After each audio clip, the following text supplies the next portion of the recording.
여러분, 환영합니다. 오늘 우리가 깊이 파헤쳐볼 인물은 근대 유럽 역사상 가장 화려하면서도 그 이면은 한없이 복잡했던 군주입니다. 바로 작센의 선제후 프리드리히 아우구스트 1세죠. 우리에게는 건건왕 아우구스트라는 별명으로 훨씬 더 잘 알려져 있는데요. 이분 단순히 나라를 다스리는 정도에 만족한 게 아니었습니다. 본인 스스로를 거대한 신화적 존재로 만들고 싶어 했죠. 넘치는 권력욕, 치명적인 로맨스, 그리고 그 화려한 장막 뒤에 숨겨진 이야기들까지. 오늘 이 분석을 통해 그의 삶을 낱낱이 해부해 보겠습니다. 자, 그럼 바로 본론으로 들어가 볼까요? 이 인물을 제대로 이해하려면 먼저 이 질문부터 던져봐야 합니다. 과연 태양왕체로 사는 데는 비용이 얼마나 들까 하는 거죠. 아우구스트의 통치기를 관통하는 핵심 키워드는 바로 허영심과 그에 따른 대가입니다. 당대 최고 권력의 상징이었던 프랑스의 루이 14세, 다들 아시죠? 아우구스트는 그 태양왕에 필적하는 군주가 되기를 그야말로 미친 듯이 열망했습니다. 내 궁정은 유럽 그 어느 곳에도 뒤처지면 안 된다, 이런 엄청난 강박이 있었거든요. 자신의 이미지를 전설적인 왕에 맞추기 위해 모든 걸 쏟아부은 한 국가의 지도자. 그 결말은 과연 어땠을까요? 1장 작센의 헤라클레스, 군주의 신체적 신화입니다.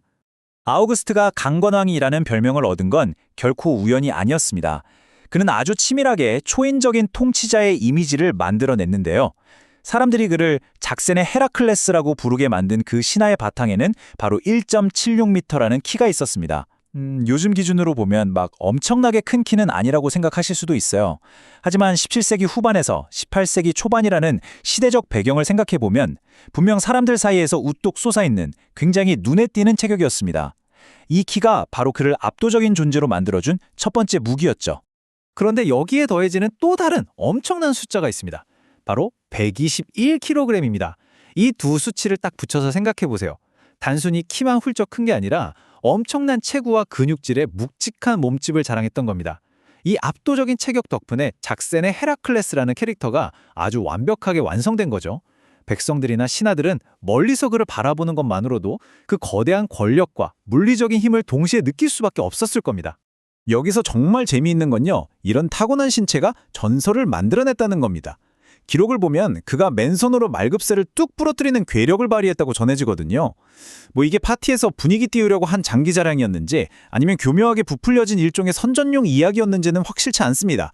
하지만 여기서 우리가 주목해야 할 점은 이게 대중들에게 절대적인 힘을 보여주는 아주 훌륭한 도구로 쓰였다는 겁니다. 아니, 왕이 맨손으로 단단한 쇳덩이를 구부려버린다는데 감히 누가 그 권력에 덤빌 생각을 했겠어요? 자, 그런데 이 에너지가 말굽새를 부러뜨리는 데에만 쓰인 건 당연히 아니겠죠. 그는 이 막대한 에너지를 프랑스의 베르사유 궁전에 맞먹는, 아니 어쩌면 그걸 뛰어넘을 정도로 화려한 궁정을 짓고 즐기는 데 쏟아부었습니다. 연간 수백 번씩 열리는 연회, 눈이 부신 무도회, 가면무도회, 거기다 끝없는 동물 사냥까지. 통치 기간 내내 작센 궁정은 그야말로 잠들지 않는 화려함 그 자체였습니다. 끝없이 이어지는 잔치와 사치 속에서 그는 자신만의 태양계를 만들고 그 중심에 우뚝 서고 싶었던 겁니다. 2장, 명예를 향한 탐욕, 무모한 야망의 연대표입니다.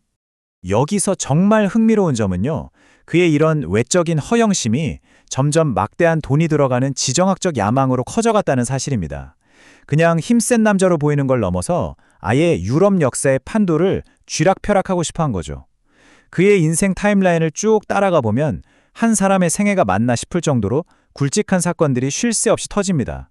1694년에 작센의 선제후 자리에 오르더니 고작 3년 뒤인 1697년에는 폴란드 국왕 자리를 꿰차면서 동시에 카톨릭으로 개종해버립니다.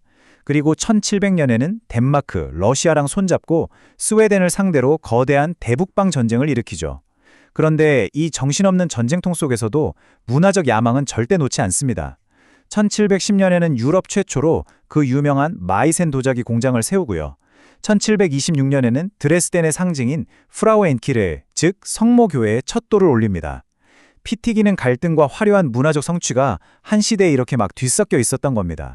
이 대목이 아우구스트 통치의 엄청난 모순을 아주 극명하게 보여주는데요. 1696년에 폴란드의 소비에스키 왕이 세상을 떠나니까 선거 군주제였던 폴란드의 왕관을 차지하려고 아우구스트가 뛰어들거든요. 결국 1697년에 왕관을 손에 넣으면서 개인적인 승리를 맛보죠. 그런데 여러분, 그 대가가 너무나도 가혹했습니다.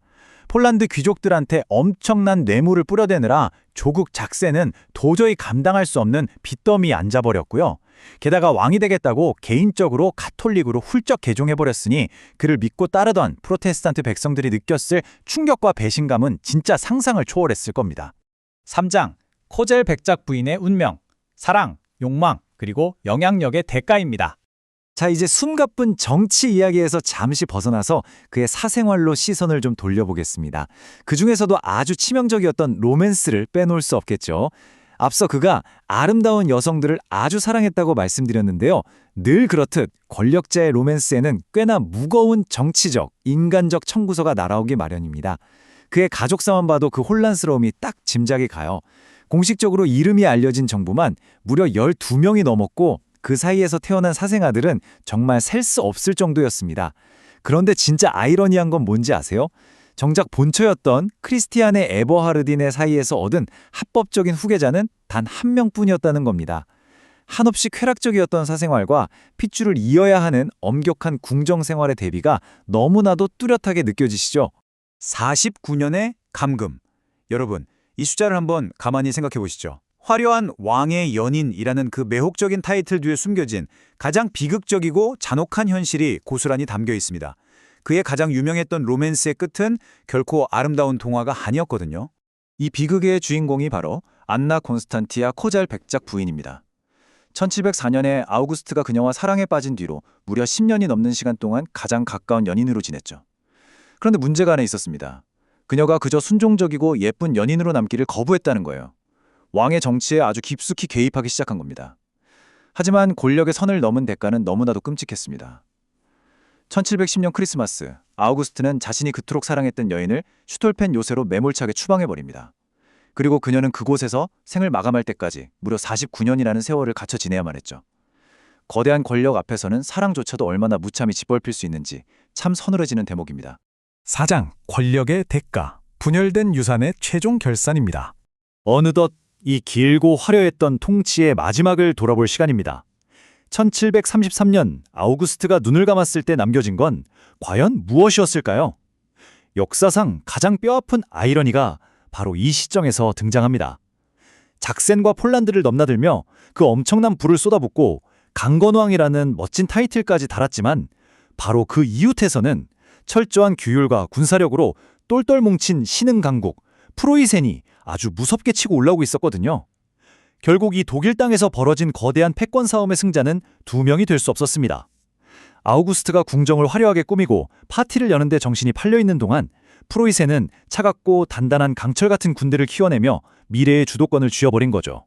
오늘의 분석을 마무리하면서 여러분께 이 도발적인 질문을 하나 던지고 싶습니다. 강건왕은 결국 자신의 나라를 약하게 만들었는가? 겉으로는 말굽새를 뚝뚝 부러뜨리고 수백 번의 화려한 파티를 열면서 절대 권력을 뽐냈지만 그 화려함의 뒷면에는 감당 못할 국가부채, 종교적으로 완전히 쪼개진 백성들, 그리고 강대국 프로이센의 부상을 그저 지켜볼 수밖에 없었던 씁쓸한 현실이 있었습니다. 리더가 오로지 자신의 이미지 포장과 권력력에만 집착할 때 그 찬란한 겉모습 뒤로 무너져가는 사회의 균열은 과연 감수할 만한 가치가 있는 걸까요? 오늘 파헤쳐본 이 뜨겁고도 치열한 역사가 여러분께 권력과 리더십에 대한 새로운 생각의 씨앗을 남겼기를 바랍니다. 그럼 오늘의 역사 탐구는 여기서 마치겠습니다.